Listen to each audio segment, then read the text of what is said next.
الحمد للہ وکفا وسلام علی عبادہ الذین اصطفیٰ اما بعد قال اللہ تبارک و تعالی اعوذ باللہ من الشیطان الرجیم بسم اللہ الرحمن الرحیم واقیموا الصلاۃ وآتوا الزکاۃ صدق اللہ العظیم اللہم صل علی سیدنا محمد وعلى آل سيدنا محمد وبارك وسلم اللهم صل على سيدنا محمد وعلى آل سيدنا محمد وبارك وسلم اللهم صل على سيدنا محمد وعلى آل سيدنا محمد وبارك وسلم۔ بہت ہی احترام کے قابل، بڑی عزت و اکرام کے لائق بزرگوں، عزیزوں اور دوستوں، پہلی گزارش آپ حضرات سے یہ ہے کہ ہر آدمی آگے کی صف میں دیکھے، اگر آگے کی صف میں جگہ ہے تو اس کو پر کر لیجئے۔ اس میں ہوتا ہے کہ تھوڑی دیر بعد آنے والے پھر گردنیں پھلانگتے ہوئے آتے ہیں تو سننے والوں کو خلل ہوتا ہے، اور جو پہلے سے بیٹھے ہوئے لوگ ہیں ان کو تکلیف بھی ہوتی ہے جب پیچھے سے لوگ، تو ہم بیچ میں جگہ رکھیں گے تو وہ لوگ مجبور ہیں آگے آنے کے لیے، اور وہ گردن پھلانگ کے آئیں گے تو ان کو گناہ ہوگا، تو ان کے گناہ کا ہم ذریعہ بن رہے ہیں۔ پھر اللہ نے ہم کو پہلے ہی بھیج دیا ہے تو آگے بڑھ کے بیٹھنا چاہیے، جتنی اگلی صف میں رہیں گے اتنا ثواب زیادہ۔ تو ادھر جگہ نظر آ رہی ہے خالی، یہاں پر آخر میں آگے بڑھے، صفوں کو پر کر لیجیے اگلی، تاکہ آپ کو بیان سنتے وقت بعد میں خلل نہ ہو۔ اور اللہ کی رحمت بھی متوجہ ہوتی ہے، قریب ہو کے بیٹھنے میں بندے کے دل کی تڑپ اور طلب ظاہر ہوتی ہے کہ دین سے کتنی محبت ہے، دین کی باتوں سے کتنی محبت ہے، اللہ سے کتنی محبت ہے۔ یہ آگے بڑھ کے بیٹھنے سے پتہ چلتا ہے۔ آگے جگہ ہے اور ہم آگے نہیں بڑھ رہے ہیں، اس کا مطلب کیا ہے؟ سستی ہے، بے نیازی ہے، طلب کی کمی ہے۔ یہ سب ادائیں ہیں، ان اداؤں سے ہی کام بنتا ہے کہ اپنا شوق دکھانا چاہیے اللہ تعالیٰ کو۔ تو ہمیشہ کے لیے یاد رکھیں کہ اگلی صفوں میں بیٹھنے کی کوشش کریں۔ الحمدللہ ہم لوگ اپنے کرم سے رمضان کی جو تربیت اللہ نے فرمائی تھی جنتی بننے کی، اس تربیت سے گزرے۔ پھر اس کے بعد موجودہ حالات کے اعتبار سے جو بیانات ہوئے، ایک بیان تو رمضان میں جو ہم کو جن جن چیزوں کی تربیت دی گئی اس پر ایک بیان ہوا تھا رمضان کے بعد۔ پھر اس کے بعد جو ہے دو بیان حالات کے اعتبار سے الیکشن کے بارے میں ہوئے، انتخابات کی اہمیت کیا ہے، اور ڈالنے کی شرعی اعتبار سے کیا حیثیت ہے، اس کی کتنی اہمیت ہے۔ اور ایک دو جمعہ مجھے اس سلسلے میں اسفار پہ رہنا پڑا، تو اب جو ہے گویا پھر صحیح ترتیب سے ہم اپنے کو اللہ کی طرف متوجہ کریں۔ سال بھر ہم کو رمضان کی تربیت سے نفع اٹھاتے ہوئے جنت کے لیے کوششیں کرنا ہے، اپنے آپ کو جنت میں پہنچانے کے قابل بنانا ہے۔ اس زندگی میں، اس دنیا میں ہم آئے ہیں جنت کی تیاری کے لیے۔ انسان کو اپنی سب سے افضل مخلوق بنا کے اللہ نے پیدا کیا ہے، اشرف المخلوقات۔ کیوں؟ جنت میں رکھنے کے لیے پیدا کیا۔ یہ جو دنیا ہے جس میں ہزاروں کمیاں ہیں، مجبوریاں ہیں، تکلیفیں ہیں، اس دنیا میں رکھنے کے لیے اللہ نے ہم کو پیدا نہیں کیا۔ ہمیشہ رہنے والی عالی شان جو دنیا ہے جنت، اس میں اپنے عرش کے سائے میں، اپنی نعمتوں میں، اپنی محبتوں میں پالنے کے لیے، اپنی نوازشوں کی بارش کرنے کے لیے ہم کو پیدا کیا۔ اللہ نے ہم کو بہت عزت دی اور آئندہ بہت رحمت دینا چاہتے ہیں۔ تو ہم لوگوں کا اصل مقام ہے جنت، اس کی تیاری کے لیے چھوٹی سی زندگی ہے، تو اس لیے سال بھر اس کی محنت ہونی چاہیے۔ اب ایک انسان جنتی بننا چاہتا ہے، اس زندگی میں کامیاب ہونا چاہتا ہے تو اس کو اللہ کی صفات اپنے اندر پیدا کرنی چاہیے۔ اللہ کی وہ صفات، اللہ کی 3 قسم کی صفات ہیں، ایک کمالیہ، ایک صفات تنزیہی ہے، ایک صفات جمالیہ ہے۔ تو اللہ کی صفات جمال اپنے اندر پیدا کریں گے تو جنت میں رہ سکیں گے، یعنی اچھے اخلاق، اللہ کے اخلاق۔ ایک تو ہے اللہ کی شان، وہ شان تو پیدا کر نہیں سکتے، وہ کرنا غلط بھی ہے۔ ایک ہے اللہ کے اخلاق، اللہ کے اخلاق پیدا کریں گے تو اللہ جنت میں اپنے پاس رکھیں گے ہم کو۔ تو بہترین اخلاق آدمی جنت میں رہ سکے، اس کو پیدا کرنے کے لیے جو سب سے زیادہ پر اثر چیز ہے، پوری زندگی کو اپنے کنٹرول میں لینے والی چیز ہے، وہ ہے نماز۔ پوری زندگی آہستہ آہستہ بدلتے بدلتے بدلتے نماز جتنی کامل ہوتی جائے گی، پورے آداب کے ساتھ، کیفیات کے ساتھ، اتنی ہی انسان میں جنتی صفتیں بنتی چلی جائیں گی۔ نماز کو اللہ نے ذریعہ بنایا ہے انسان کی بھرپور تربیت کے لیے۔ نماز دین میں سب سے آخری حد بھی ہے کہ اگر نماز چھوڑ دے گا تو گویا دین سے ہی نکلنے کے برابر ہو گیا ہو، آخری حد بھی ہے۔ اور آگے بڑھتے بڑھتے بڑھتے اللہ کے قریب ہونے کی انتہائی حد بھی ہو، سب سے اعلیٰ ترقی بھی اسی میں ہے۔ فرمایا الصلاۃ معراج المومنین، عروج کی انتہا نماز ہے مومنوں کے واسطے۔ سب سے زیادہ بلندی پہ جو جا سکتا ہے نماز کے ذریعے سے جائے گا۔ نماز جتنی اعلیٰ بنے گی اتنی بہترین پرسنالٹی بنے گی، شخصیت بنے گی۔ اور زندگی کے ہر معاملے سے نماز کے کسی نہ کسی پہلو کا تعلق ہے، پوری زندگی سے تعلق ہے، پوری زندگی بدل جاتی ہے نماز سے۔ اس وجہ سے دین اسلام میں نماز پر بہت زور دیا گیا۔ تو ضرورت اس بات کی ہے کہ ہم میں سے جو بھی آخرت کا سفر طے کرنا چاہے، دوزخیوں کی فہرست سے اپنے آپ کو نکالنا چاہے، ایک بہترین انسان بننا چاہے تو وہ نماز پر بھرپور توجہ دے۔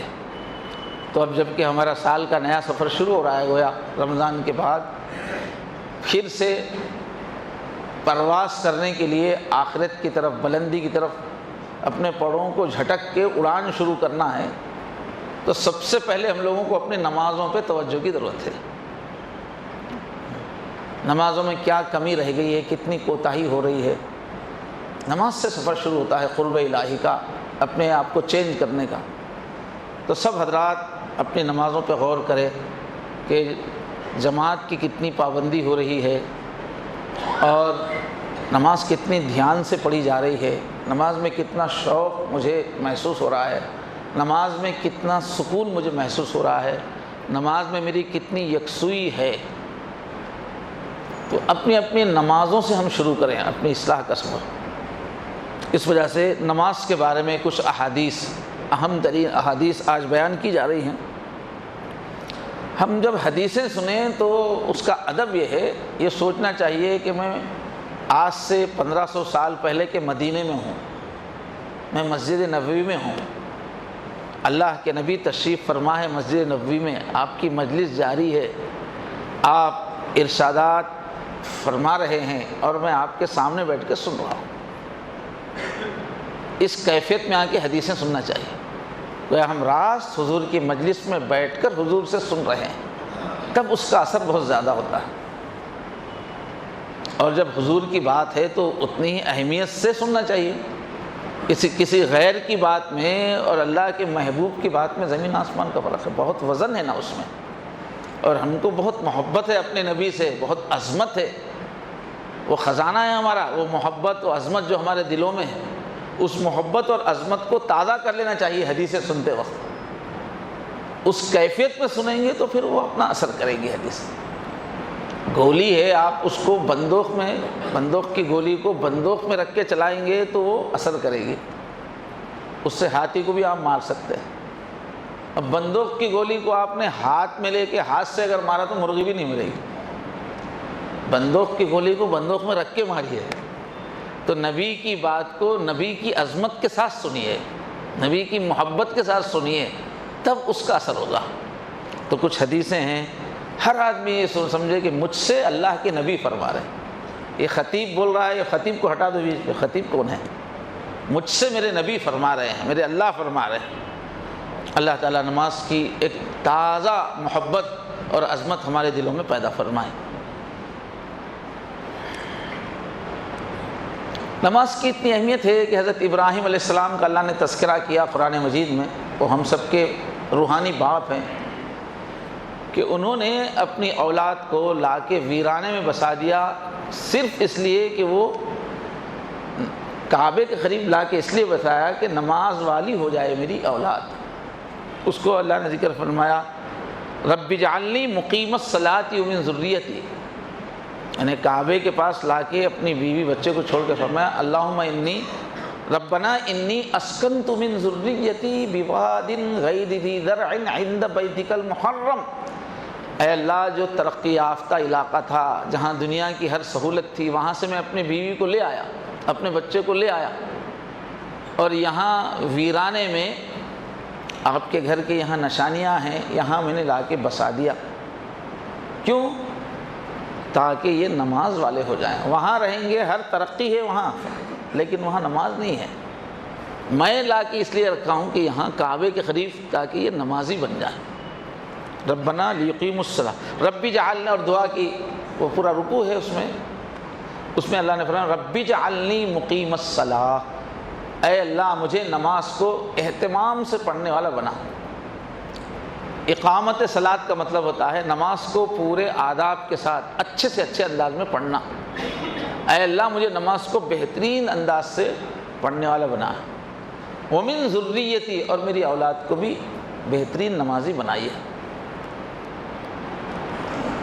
تو اپنے خاندان کو صرف نمازی بنانے کے واسطے انہوں نے آباد علاقے کو چھوڑ کر ویران علاقہ چنا، یعنی غفلت کے ماحول سے، شرک کے ماحول سے میری اولاد بچے اور نماز والے ماحول میں رہے، اس لیے انہوں نے اتنا بڑا قدم اٹھایا۔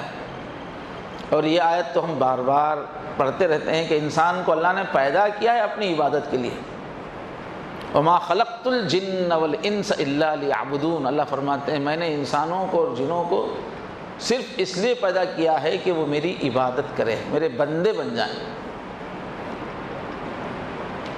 اور اللہ تعالیٰ بڑے پیار سے انسان کے دل کو دستک دیتے ہیں، جو اللہ کی طرف رجوع نہیں کرتا، جو نماز کی طرف دلچسپی نہیں لیتا، جو اللہ کے سامنے رکوع سجدے کی طرف توجہ نہیں کرتا، دنیا ہی میں کھو جاتا ہے یا کسی غیر میں پھنس جاتا ہے، بیوی بچوں میں ایسا پھنس جاتا ہے کہ اس کو نماز کا ہوش نہیں، کاروبار میں بزنس میں ایسا پھنس جاتا ہے، مصروفیات میں کہ اس کو نماز کا ہوش نہیں، اللہ سے دور ہو جاتا ہے۔ اس کو اللہ کیسا بلا رہے تھے کہ یا ایھا الانسان، اے انسان، ما غرک بربک الکریم، تیرا اتنا کریم کرم کرنے والا رب، اس کے بارے میں کس نے تجھے دھوکے میں ڈال دیا؟ اتنے اچھے رب کو چھوڑ کے تم کہاں بزی ہو گئے ہو، کہاں مصروف ہو گئے ہو کہ اللہ کی طرف پلٹتے نہیں؟ تم کتنا کرم والے ہیں، وہ کتنا احسان ہے، کتنا پیار تم سے کرتے ہیں، اتنے اچھے رب کو چھوڑ کے تم کہاں جا رہے ہو؟ الذی خلقک، جس نے تم کو پیدا کیا، وہ پیدا نہیں کرتے تو تم ہوتے ہی نہیں، اب پیدا کرنے والے کو ہی بھلاتے ہو۔ خیال رزق ہے، رزاق کا خیال نہیں۔ خدا کو بھول گئے لوگ فکر روزی میں، کمائی کے چکر میں اللہ کو ہی بھول گئے۔ خیال رزق ہے، رزاق کا خیال نہیں۔ تو اللہ فرما رہے ہیں الذی خلقک، جس نے بنایا اسی کو بھلا دیتے ہو۔ فسواک فعدلک، اور بنایا تو اتنے اہتمام سے بنایا، سجا کے سنوار کے بنایا، حسین خوبصورت بنایا، ایسے اللہ کو کیسے بھلا دیتے ہو؟ کہیں فرمایا لقد خلقنا الانسان فی احسن تقویم، بے شک ہم نے انسان کو بہت ہی خوبصورت ڈھانچے پہ پیدا کیا ہے، بہت ہی بہترین صلاحیتوں کے ساتھ پیدا کیا ہے، بہت اونچے درجے کی تمہاری تخلیق ہے، پھر تم اللہ کو کیسے بھلاتے ہو؟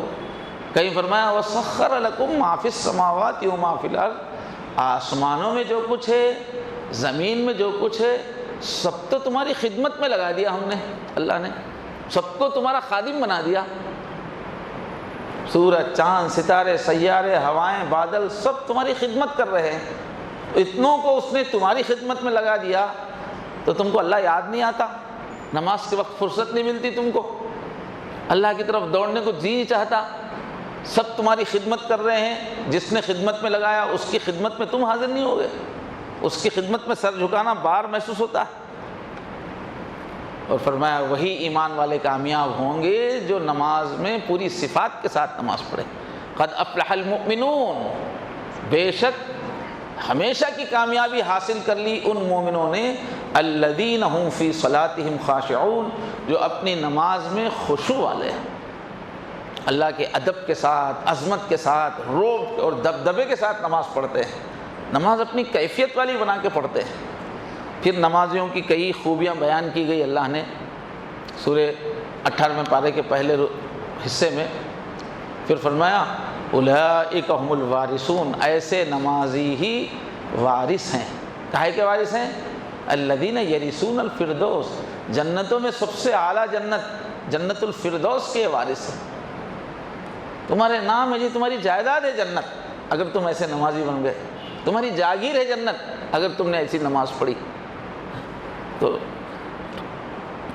فرمایا اللہ کے نبی سے اور پوری ساری امت سے، اقم الصلاۃ لدلوک الشمس الی غسق اللیل، کہ نماز کو اہتمام سے پڑھو، سورج کے نکلنے کے وقت سے لے کر رات تک۔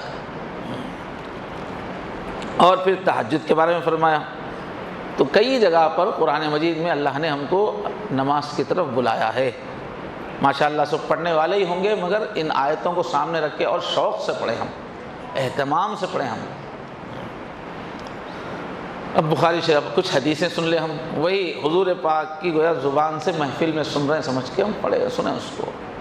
تو اللہ کے نبی نے کیا فرمایا؟ بنی الاسلام علی خمس، اسلام کی بنیاد ہی 5 چیزوں پہ رکھی گئی ہے۔ بنیاد ہے، بنیاد ہی ختم ہو گئی تو عمارت کہاں رہتی ہے؟ تو 5 چیزیں ہیں، وہ ہیں تو زندگی میں اسلام ہے۔ تو اس میں سب سے پہلے کلمہ توحید، شہادت اللہ ایک ہے اور محمد صلی اللہ علیہ وسلم اللہ کے رسول ہے۔ اور پھر 4 عبادتیں ہیں، نماز، روزہ، زکوٰۃ، حج۔ یہ نماز اسلام کی بنیادیں ہیں۔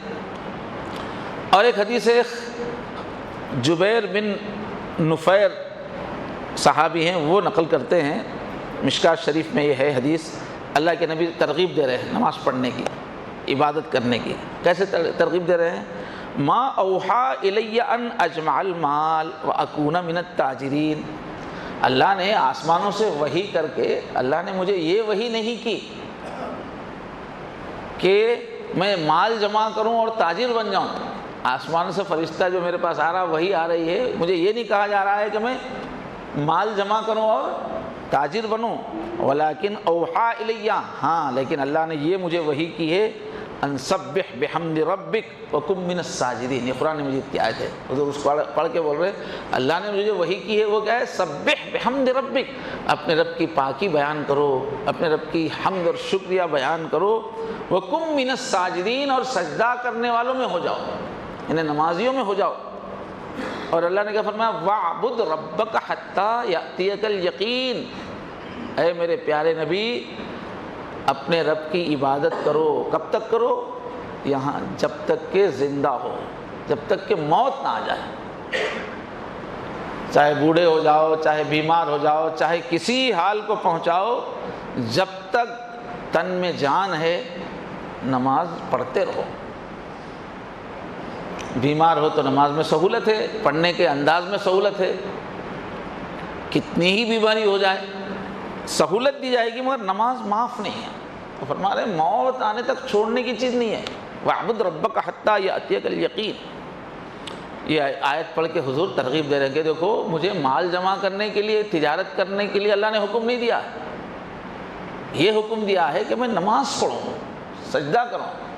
تو اس حدیث کا یہ مطلب نہیں ہے کہ تجارت کو منع کیا گیا ہے، تجارت کی فضیلت پہ بہت حدیثیں ہیں، اور آدمی نماز پڑھنے کے بعد، اللہ کی عبادت کے بعد اپنا گھر چلائے، کمائے، یہ سب سے بڑی عبادت ہے۔ اس کے بعد سورہ جمعہ میں فرمایا کہ جب تم نماز پڑھ لو تو اب زمین میں پھیل جاؤ اور پھر اللہ کا رزق تلاش کرو۔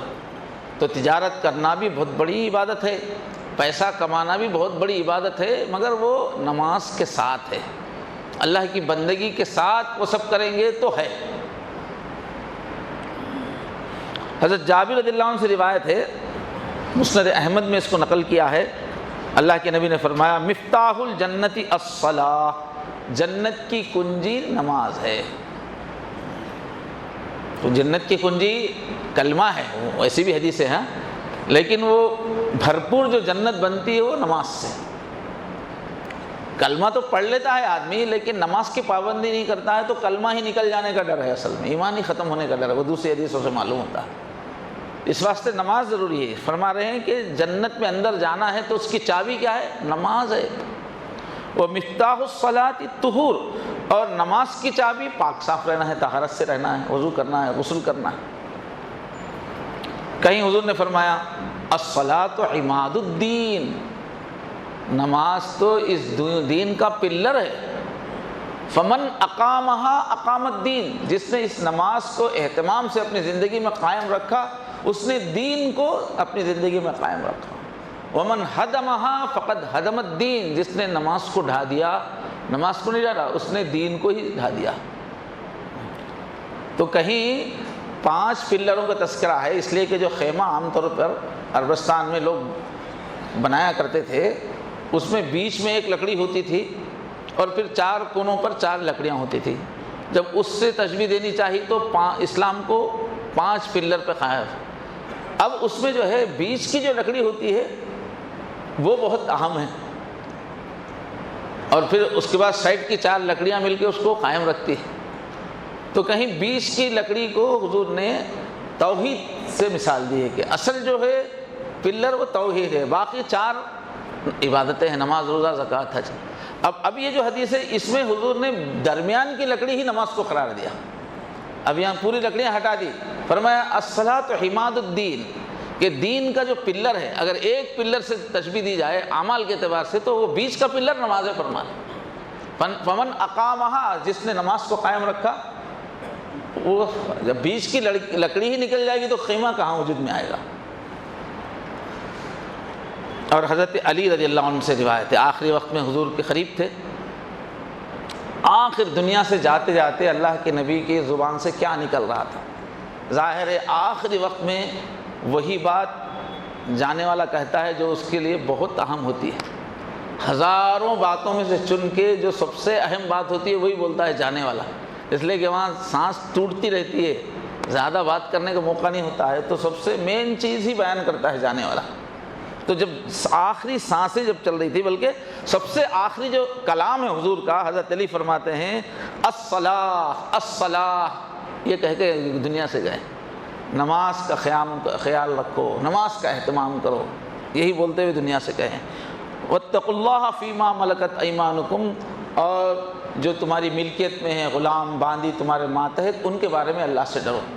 جاتے جاتے بھی 2 چیزیں، اللہ کا حق، بندوں کا حق بیان کر رہے ہیں، کہ نماز کا خیال رکھنا اور تمہارے انڈر میں جتنے بھی ہیں ان سب کے بارے میں اللہ سے ڈرنا، ان کے ساتھ اچھا سلوک کرنا۔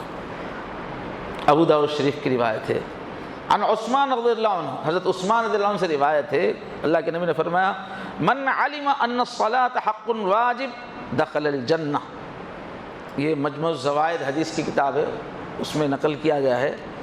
اللہ کے نبی نے کیا فرمایا؟ جس کو یہ بات اچھی طرح سمجھ میں آ گئی، جس نے یہ بات جان لیا کہ نماز میرے اوپر اللہ کا واجب حق ہے، نماز تو پڑھنا ہی پڑھنا ہے مجھے، نماز کے بغیر میں نہیں ہوں، یہ بات اگر کسی کو سمجھ میں آ گئی تو جنت میں داخل ہوگا۔ تو یہاں پورے اعمال کو حضور نے ہٹا دیا، پورے دین کو ہٹا دیا، بس ایک نماز کو بیان کیا، اس لیے کہ نماز آتی ہے تو پورا دین آتا ہے۔ تو جس کے دل میں یہ بات جم گئی، جس نے ٹھان لیا کہ یہ تو پڑھنا ہی پڑھنا ہے، حق واجب ہے، یہ اللہ کا حق ہے، تو اس کے جو بھی رجال ہیں سب مضبوط رجال، جو حدیث کے جو راوی ہیں موثقون کا ہے۔ اور ایک حضرت عبداللہ بن قرۃ رضی اللہ عنہ صحابی ہیں، انہوں نے حضور کا جملہ نقل کیا ہے، کیا فرمایا؟ اول ما یحاسب به العبد یوم القیامہ الصلاۃ، قیامت کے دن بندے کا سب سے پہلے جو حساب لیا جائے گا، اس کی زندگی کے حساب میں سب سے پہلے جو چیز دیکھی جائے گی وہ ہے نماز۔ سب سے پہلے قیامت میں نماز چیک کی جائے گی۔ فَإِن صَلُحَتْ صَلُحَ سَائِرُ عَمَلِهِ، اگر کسی کی نماز ٹھیک نکل گئی تو باقی پورے اعمال اس کے ٹھیک ہی نکلیں گے۔ وَإِن فَسَدَتْ فَسَدَ سَائِرُ عَمَلِهِ، اور اگر کسی کی نماز میں بگاڑ نکل آیا، کوئی ایک پہلو نماز کا کمزور نکل آیا، تو پھر اس کی زندگی کی جب تفصیلی جائزہ ہوگا تو وہاں بھی خرابی نکلے گی۔ ایسا جوڑ ہے نماز میں اور پوری زندگی کے اعمال میں۔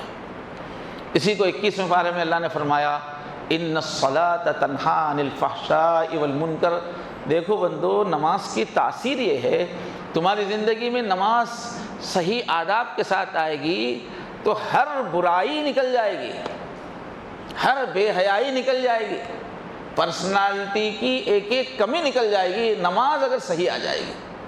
تو فرمایا نماز برائیوں سے روکتی ہے، بے حیائیوں سے روکتی ہے۔ یہ نماز کا عجیب تعلق پوری زندگی سے ہے۔ ایک بہت بڑے بزرگ علامہ ہیں، ان کا جملہ ہے کہ نماز زندگی کا پیمانہ ہے، زندگی نماز کا پیمانہ ہے۔ پیمانہ کس کو بولتے ہیں؟ ناپنے کی چیز، کوئی چیز ناپتے ہیں اس کو پیمانہ کہتے ہیں۔ تو اگر پوری زندگی کسی کی اچھی ہے نہیں ہے، پوری زندگی کے بارے میں رائے قائم کرنا ہے کسی کی، تو کہہ رہے ہیں کہ اس کی نماز دیکھو، نماز سے زندگی کو ناپو۔ اگر نماز صحیح ہے، پورے اصولوں پر ہے، تو پھر اس کی زندگی صحیح ہی نکلے گی۔ ایسے پھر پلٹ کے بھی وہ جملہ کہہ رہے ہیں کہ نماز کا پیمانہ اس کی زندگی۔ اب یہ دیکھنا ہے کہ کسی کی نماز اچھی ہے یا کھوکھلی ہے، نماز اچھی ہے یا ناقص ہے۔ کسی کی نماز کے بارے میں نمبر دینا ہے، اس کے بارے میں رائے قائم کرنا ہے، تو پھر اس کی زندگی سے نماز کو ناپو۔ اگر اس کی زندگی پوری اچھی ہے، سچا ہے، امانت دار ہے، ذمہ دار ہے، اور کام کو اچھے ڈھنگ سے کرنے والا ہے، پورے حقوق ادا کرنے والا، پوری زندگی کسی کی صحیح ہے تو اس کی نماز صحیح ہے۔ اگر زندگی میں کہیں کھوٹ ہے تو نماز ابھی ٹھیک نہیں ہے۔ اتنا تعلق ہے پوری زندگی سے نماز کا۔ اس لیے ہم میں سے جس کو بھی یہ تڑپ ہے کہ میری شخصیت اچھی بن جائے، میں دنیا میں بھی ایک اچھا انسان بنوں، آخرت میں بھی میں جنت کے قابل بنوں، تو وہ نماز کے پورے سسٹم پہ کنٹرول کرے، اپنے نماز بنائے۔ نماز بنے تو سب بن جائے۔ ایک شخص حضور کے زمانے میں وہ نماز بھی پڑھتا تھا، پھر چوری بھی کرتا تھا دن میں جا کے۔ تو کسی نے جا کے حضور سے پوچھا، حضور وہ نماز تو پڑھتا ہے، چوری بھی کرتا ہے۔ تو حضور نے فرمایا دیکھو ٹھیک ہے، کرنے دو، کچھ دن میں اس کی نماز اس کو چوری سے روک دے گی۔ تو نماز جیسی کامل بنتی جائے گی نا، اتنا ہی ہر بیماری نکلتی چلی جائے گی، برائی۔ اب نماز کا جو اہتمام ہے کہاں سے؟ وضو سے ہے۔ حضور نے فرمایا ان المسلم اذا توضا، جب مسلمان وضو کرتا ہے، فاحسن الوضو، اور بہترین وضو کرتا ہے، اہتمام سے وضو کرتا ہے، ثم صلی الصلوات الخمس، پھر 5 نمازیں پڑھتا ہے، تحاطت خطایاہ کما یتحاط ھذا البرق۔ حدیث اور تفصیلی ہے، بعض جگہ اور تفصیل ہے، وہیں شارٹ ہے۔ تو پتجھڑ کا جب موسم تھا، جب پورے پتے جھڑ جاتے ہیں جس موسم میں، اس موسم میں اللہ کے نبی ایک درخت کے پاس گئے، ساتھ میں اور لوگ بھی تھے، تو ایک ٹہنی کو پکڑ کے حضور نے ہلایا، تو چونکہ پتجھڑ کا موقع تھا تو ذرا ہلاتے ہی پورے پتے گر گئے اس کے۔ پھر حضور نے فرمایا دیکھو جس طرح سے اس ٹہنی کو ہلانے سے پورے پتے گر گئے ہیں، جب آدمی نماز پڑھتا ہے تو اس کے پورے گناہ بھی ایسے ہی جھڑ جاتے ہیں۔ مثال دے کے حضور نے سمجھایا، اور پھر آیت پڑھی حضور، اللہ کی آیت پڑھی، خود دلیل آیتوں سے حضور دے رہے ہیں۔ آیت کیا پڑھی؟ وَأَقِمِ الصَّلَاةَ، اللہ نے فرمایا وَأَقِمُ الصَّلَاةَ طَرَفَيِ النَّهَارِ، دن کے 2 کناروں پر نماز پڑھو۔ ایک کنارہ فجر کی نماز ہے جب دن شروع ہو رہا ہے، اور ایک کنارہ عصر کی نماز ہے جب دن ختم ہو رہا ہے۔ تو دن کے دونوں، شروع میں آخر میں نماز قائم کرو۔ وَزُلَفًا مِّنَ اللَّيْلِ، اور رات کے اندر اس میں مغرب عشاء آ جائے گی، رات میں نماز پڑھو۔ اور آگے کہہ رہے ہیں اللہ تعالیٰ نماز کا پڑھنے کا حکم دے کے آگے کیا کہہ رہے ہیں؟ ان الحسنات یذہبن السیئات، نیکیاں برائیوں کو بھگا دیتی ہیں۔ تم نے فجر بھی پڑھ لی، عصر بھی پڑھ لی، دن میں بھی 5 نمازیں تم نے پڑھ لی، تو کیا ہوگا؟ یہ نیکیاں تمہاری برائیوں کو مٹا دیں گے۔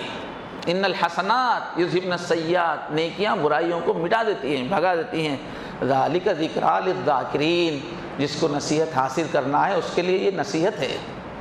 کون انسان ہے جو گناہوں سے بچ سکتا ہے؟ گناہ کے بھی کئی درجے ہیں، گناہ تو ہوتے ہی رہتے ہیں، غافل انسان ہے۔ تو یہ گناہ کو جھاڑنے کا طریقہ کیا ہے؟ نماز کا اہتمام۔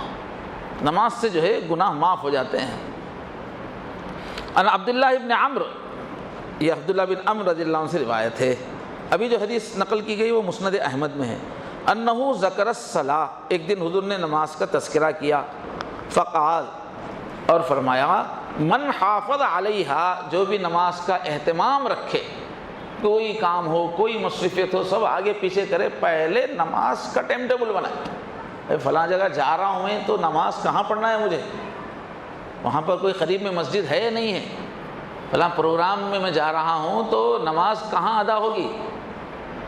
نماز سے ہی کہتے ہیں کہ عام دنیا والوں کا جو کسی کو ٹائم دیتے ہیں نا، ٹائم ٹیبل جو بنتا ہے نا، وہ کھانے کے ٹائم سے بنتا ہے، کھانے سے پہلے، کھانے کے بعد، ظہر کے بعد میں ملوں گا، یہ دوپہر کے کھانے کے بعد، صبح کے بعد، وہ لوگ کھانے کے حساب سے لوگوں کو ٹائم دیتے ہیں، سیٹنگ کرتے ہیں۔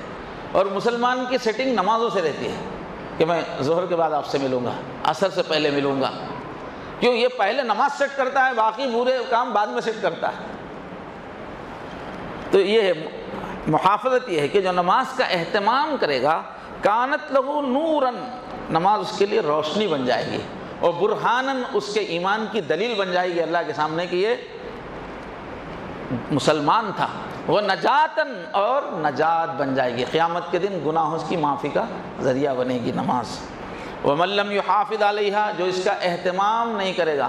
جب قرآن میں کہیں بھی خالی نماز پڑھنے کا ذکر نہیں ہے، نماز پڑھنے پہ وعدے نہیں ہے، نماز کی محافظت پہ وعدے ہے۔ نماز پڑھ تو رہا ہے آدمی مگر کبھی چھوڑ رہا ہے، جماعتیں چھوڑ رہا ہے، تو پھر اس کا اثر کم ہو جاتا ہے، بہت کم ہو جاتا ہے۔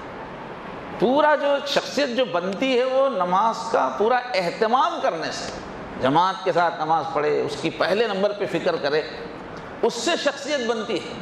ہماری شخصیتوں میں جھول اس لیے رہ جاتا ہے، ہم لوگ نماز تو پڑھتے رہتے ہیں مگر اتنا اہتمام نہیں کرتے کہ بھئی نماز میں جماعت سے پڑھوں گا، تکبیر اولیٰ سے پڑھنے کی کوشش کروں گا، اس میں ہم لوگ بہت کمزور ہیں۔ اس کی وجہ سے شخصیت جو ہے مضبوط ڈسپلن والی شخصیت نہیں بنتی، اور دین پر جمنے والی شخصیت نہیں بنتی۔ تو فرما رہے ہیں جو نماز کا اہتمام کرے تو اس کے لیے تو برہان بنے گی، دلیل بنے گی، اور جو اس کا اہتمام نہ کرے تو اس کے لیے نہ تو نور ہوگا، قیامت کے دن کوئی روشنی نہیں ہوگی، اندھیرے میں بھٹکنا پڑے گا، ولا برہان، کوئی دلیل بھی نہیں ہوگی ایمان کی۔ کہے گا اللہ میں آپ کو مانتا تھا، اللہ پوچھیں گے دلیل کیا ہے؟ نماز نہیں پڑھتا تو کوئی دلیل ہی نہیں رہے گی کہ اللہ کو مانتا تھا۔ ولا نجات، اور نجات بھی نہیں ملے گی۔ وَكَانَ يَوْمَ الْقِيَامَةِ مَعَ فِرْعَوْنَ وَحَامَانَ وَأُبَيْ بن خلف، یہ مسند احمد میں یہ حدیث ہے، طبرانی میں ہے، اور اس کے اندر جو راوی ہیں پورے کے پورے راوی پکے ہیں، کمزور حدیث نہیں ہے۔ تو کیا فرما رہے ہیں کہ جو نماز کا چھوڑنے والا ہے کل قیامت میں فرعون کے گروپ میں ہوگا، یا حامان کے گروپ میں ہوگا، یا ابی بن خلف کے گروپ میں ہوگا، ان لوگوں کے ساتھ رہے گا، مومنوں کے ساتھ نہیں رہے گا۔ تو اس کی تشریح میں محدثین نے وضاحت کی کہ فرعون جو تھا نا وہ اللہ سے دور تھا حکومت کی وجہ سے، اقتدار کی وجہ سے۔ تو جتنے لوگ بھی اپنا پاورفل عہدے پہ ہیں، کوئی کلکٹر ہے، کوئی آفیسر ہے، عہدہ جس کا ذمہ داری کا عہدہ ہے، حکومت، یا کوئی کمپنی کا مالک ہے، تو جو لوگ حکومت کی مصروفیت میں، اپنی حکومت چلانے کی مصروفیت میں نماز کو چھوڑ رہے ہیں، ایسے لوگ فرعون کے ساتھ ہوں گے۔ دوسری جو مصروفیت ہوتی ہے وہ نوکری کی ہوتی ہے۔ حامان جو تھا یہ نوکر تھا، فرعون کا وزیر تھا، نوکر تھا یہ۔ تو جو لوگ بھی نوکریوں کی وجہ سے، ملازمتوں کی وجہ سے نمازیں چھوڑیں گے تو یہ کس کے ساتھ ہوں گے؟ حامان کے ساتھ ہوں گے۔ اور ابی بن خلف یہ تاجر تھا، اپنا ذاتی دھندا تھا، جو اپنے کاروباروں کی وجہ سے جو نماز کو چھوڑیں گے وہ ان کے ساتھ ہوگا۔ تو اس طرح جو بڑے بڑے کافروں کا نام لیا اللہ نے تاکہ آدمی کو عبرت ہو، اس کا دل جو ہے اس کو نفرت کرے، اس کو ملامت کرے کہ ایک مومن ہوتے ہوئے فرعون کے گروپ میں رہو گے، حامان کے گروپ میں رہو گے، ابی بن خلف کے لوگوں میں رہو گے، ایسے کافروں کے ساتھ رہو گے، لیکن حرکت تو تمہاری ایسی ہے۔ ابو سعید خدری رضی اللہ عنہ مشہور صحابی ہیں، انہوں نے حضور سے نقل کیا، فرمایا الصلاۃ الخمس، الصلوات الخمس، 5 نمازیں، کفارۃ لما بینہما، ان کے بیچ میں جو بھی کمی کوتاہی غلطی ہو جائے اس کو مٹا دیتی ہیں۔ ظہر بھی پڑھی، فجر بھی پڑھی، اس بیچ میں جو بھی چھوٹے موٹے گناہ ہو گئے وہ معاف۔ جو بڑے گناہ ہوتے ہیں اس کو اہتمام سے معافی مانگنا پڑتا ہے، چھوٹے جو گناہ ہوتے ہیں وہ ظہر بھی پڑھی، عصر بھی پڑھی، بیچ میں جتنے گناہ ہوئے وہ معاف۔ یہ بیچ کی چیزوں کے لیے یہ چھپا دینے والے ہیں۔ پھر مثال دے کے حضور نے سمجھا کہ ارأیت لو ان رجلا کان یعتمل، اچھا سوچو کوئی شخص ہے جو مزدوری کرتا ہے، محنت مزدوری کرتا ہے، کوئی کارخانے میں کام کرتا ہے، فکان بین منزلہ و معتملہ 5 انہار، اس کا جو کام جہاں ہے وہ کارخانے اور گھر واپس آنے میں بیچ میں 5 ندیاں ملتی ہیں، 5 نہریں ملتی ہیں، اور اب وہ جو ہے جب بھی کام کر کے واپس آتا ہے تو 5 ندیوں میں نہا کر آتا ہے۔ تو حضور نے فرمایا کہ کلما مر بنہر اغتسل، ہر ندی پہ وہ نہاتا ہے واپسی میں، ما کان ذلک یبقی من درنہ، تو پھر اس کے جسم پہ کوئی پھر میل کچل باقی نہیں رہتا۔ فکذلک الصلاۃ، ایسے ہی نماز کی مثال ہے، جب بھی کوئی غلطی اس کی ہو گئی پھر اس کے بعد نماز ہوئی، دعا کی، اس نے استغفار کی تو معافی ہو گئی، تو ہر نماز سے کیا ہوگا، بیچ میں جو بھی گناہ ہوا اس طرح سے معاف ہو جاتے ہیں۔ یہ بزار کی روایت ہے، اس کے بھی جو ہے پورے جو راوی ہیں سب مضبوط ہیں۔ اور ام فروا ایک صحابیہ ہیں، وہ نقل کرتی ہیں، سئل ای الاعمال افضل، کہ انسان کے اعمال میں، نیکیوں میں سب سے افضل نیکی کون سی ہے؟ تو اللہ کے نبی نے فرمایا الصلاۃ فی اول وقتہا، کہ نماز کو اول وقت میں پڑھنا، نماز کا وقت شروع ہوتے ہی پڑھنا، یہ اس کے اندر جو ہے یہ سب سے بڑی نیکی ہے۔ ابو داؤد، اس وجہ سے بعض مسالک میں نماز کا وقت شروع ہوتے ہی نماز پڑھی جاتی ہے، بعض دوسری حدیثوں کی وجہ سے دوسرے مسالک ہیں۔ عن ابن عمر، حضرت عمر رضی اللہ عنہ کی روایت ہے، حضور سے نقل کرتے ہیں، لا ایمان لمن لا امانت لہ، کہ جس کے اندر امانت داری نہیں ہے، اپنی ذمہ داری کا احساس نہیں ہے، جو میری ذمہ داریاں ہیں اس کو میں پورا کروں، اس کی فکر نہیں ہے، اس کے اندر ایمان نہیں ہے۔ ولا صلاۃ لمن لا طہور لہ، جس کو طہارت نہیں ہے اس کی کوئی نماز نہیں ہے۔ ولا دین لمن لا صلاۃ لہ، جس کی زندگی میں نماز نہیں ہے اس کی زندگی میں دین نہیں ہے۔ پھر آگے مثال دے کے دیکھیے، اتنی حدیثوں میں حضور ہر بات کو دل میں اتارنے کے لیے کوئی مثال دے رہے ہیں، پیار سے سمجھا رہے ہیں۔ تو یہاں فرما رہے ہیں کہ نماز نہیں ہے تو دین نہیں ہے۔ پھر کیا فرما رہے ہیں، انما موضع الصلاۃ من الدین کموضع الرأس من الجسد، کہ بھئی نماز کی تو مثال ایسی ہے جیسے جسم میں سر کا مقام ہے، کہ اگر سر کاٹ دیا جائے تو جسم رہے گا ہی نہیں۔ اس لیے ہمیشہ قتل کی جو سزا دی جاتی ہے تو گردن اڑائی جاتی تھی، اس لیے کہ سر اڑا دینے کے بعد تو آدمی کے زندہ رہنے کا، آدمی کا وجود ہی نہیں رہتا۔ تو جس طرح جسم میں سر کا مقام ہے، ایسے ہی دین میں نماز کا مقام ہے۔ حضور سمجھا رہے ہیں، تم نے نماز ہی نہیں پڑھی تو پھر تم کیسے دیندار ہو گئے، مسلمان کیسے ہو گئے؟ کیا بغیر سر کے کسی انسان کو چلتا پھرتا دیکھا ہے کیا؟ اس طرح بغیر سر کے کوئی انسان نہیں ہوتا، بے نمازی مومن نہیں ہوتا، بغیر نماز کے اسلام نہیں ہے۔ ایسے حضرت جابر رضی اللہ عنہ کی روایت ہے، اللہ کے نبی نے فرمایا بین الرجل و بین الشرک والکفر ترک الصلاۃ، یہ مسلم شریف کی حدیث ہے، حدیث کی کتابوں میں جو نمبر 2 پہ ہے، سب سے مضبوط کتاب، اس کی حدیث نمبر 247 ہے یہ، کہ آدمی اور اس کے شرک اور کفر میں چلے جانے میں فرق کس سے ہے؟ نماز سے۔ آدمی مشرک نہیں ہے، آدمی کافر نہیں ہے، یہ کس سے معلوم ہوگا؟ نماز سے معلوم ہوگا۔ اس لیے جو حضرت امام احمد بن حنبل کا جو مسلک ہے، سعودی عرب وغیرہ عام طور پر عرب ملکوں میں جو مسلک ہے نا، وہ حنبلی مسلک ہے، اس میں نماز چھوڑنے سے آدمی مسلمان ہی نہیں رہتا، کافر ہو جاتا ہے۔ اس لیے جو عربستان میں رہ کے آئے ہیں وہ دیکھیں گے کہ ایک آدمی بڑا سے بڑا بدماش رہتا ہے، لٹیرا رہتا ہے، مگر نماز ضرور پڑھتا ہے، سمجھے؟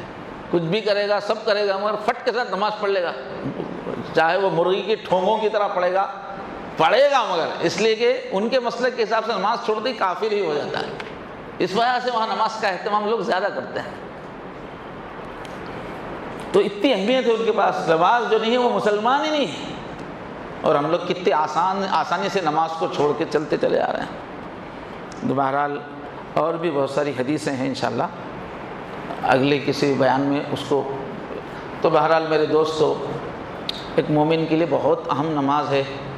مسجد میں بہت افسوس ہوتا ہے، یہ محلے کی کسی بھی مسجد میں جائیے تو ہمارے غیر ملکی بھائی تو بہت بھرے ہوئے نظر آتے ہیں، اپنے لوگ بالکل نہیں ہیں۔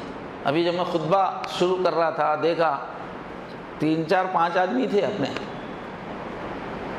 تو یہ نماز سے یہ بے توجہ، یہ ہمارے بیچ میں لوگ ہیں ماشاءاللہ، کتنا جب دیکھیے یہ لوگ تلاوت کرتے رہتے ہیں، نمازوں کا اہتمام کرتے رہتے ہیں، یہ دوسرے ملک کے لوگ آگے کی صفوں میں رہتے ہیں، ہم اس وطن کے رہتے ہوئے قریب میں اپنے گھر رکھتے ہوئے ہمارے لوگ نمازوں سے غافل ہیں۔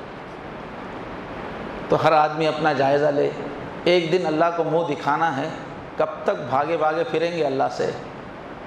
کیا یہ دنیا تمہاری ہے یا زمین آسمان تمہارے ہیں؟ پھر اللہ سے کٹ کے کہاں جانے کا ارادہ ہے؟ کہاں پناہ ملے گی آپ کو؟ کتنے دن منہ چھپائیں گے؟ کتنے دن دور بھاگیں گے؟ نماز کے علاوہ زندگی ہی نہیں ہے۔ ضرورت اس بات کی ہے کہ نماز کا اہتمام کریں، خاص طور پہ فجر کی نماز میں تو بالکل مسجدوں کو عجیب حالت رہتی ہے، مسجدوں کی فجر کی نمازوں میں شہر بھر کی مسجدوں میں گھوم کے دیکھیے فجر ایک دم زیرو، جبکہ فجر کی نماز سے ہی زندگی شروع ہوتی ہے۔ دن تو فجر کی نماز جو پڑھے گا دن بھر اس کو برکت رہے گی، وہ اللہ کی حفاظت میں رہے گا، اور جس کی فجر کی نماز چھوٹ گئی دن بھر شیطان کا غلبہ رہے گا اس پر۔ اس لیے حضور نے فرمایا جس کی فجر کی نماز گئی، شیطان اس کے پیٹھ کے پیچھے اپنا جھنڈا لگا دیتا ہے، وہ پورا دن وہ شیطان کی مملکت کا ہے، وہ شیطان کا جھنڈا ہے، یعنی پوری شیطان کی نحوست رہتی ہے اس کو۔ اور اگر فجر اچھی ہوگی تو دن بھر جو ہے اللہ کی رحمت رہتی ہے۔ تو میرے بھائیوں، دل کے کانوں سے بات سنیے، دل پہ اثر لیجئے۔ ہم بندے ہیں، ہم خدا تھوڑے ہی ہیں۔ کیا ہم نے اپنے آپ کو بنا لیا ہے؟ کیا ہم نے زمین آسمان بنایا ہے؟ جب جسم دوسرے کا، یہ جان دوسرے کی، زمین آسمان دوسرے کی، تو یہ اپنی منمانی کب تک، یہ سستی کب تک؟ اپنے رب کے سامنے جھکنے کو جی نہیں چاہتا کیا؟ اپنا رب یاد نہیں آتا کیا؟ کہے کہ انسان ہے، سینے میں دل ہے یا پتھر ہے، اپنا مالک یاد نہیں آتا۔ ضرورت اس بات کی ہے کہ ہم پھر سے تازہ دم ہو جائیں۔ انسان ہے، غفلت کا حملہ ہوتا رہتا ہے، زندگی کی مصروفیات آدمی کو بعض وقت ادھر ادھر ذہن متوجہ کر دیتی ہیں۔ پھر سے تازہ دم ہوتے رہنا، بار بار تازہ دم ہونا۔ تو سب لوگ ارادہ کیجئے کہ آج سے نماز اور اہتمام سے پڑھیں گے، بہت اہتمام سے پڑھیں گے، توجہ دیں گے، اللہ سے خوب مانگیں گے اللہ اچھی نماز عطا فرمائیے۔ اللہ تبارک و تعالیٰ مجھے اور آپ سب کو نماز کی پوری دلچسپی عطا فرمائے، توفیق عطا فرمائے۔ السلام علیکم۔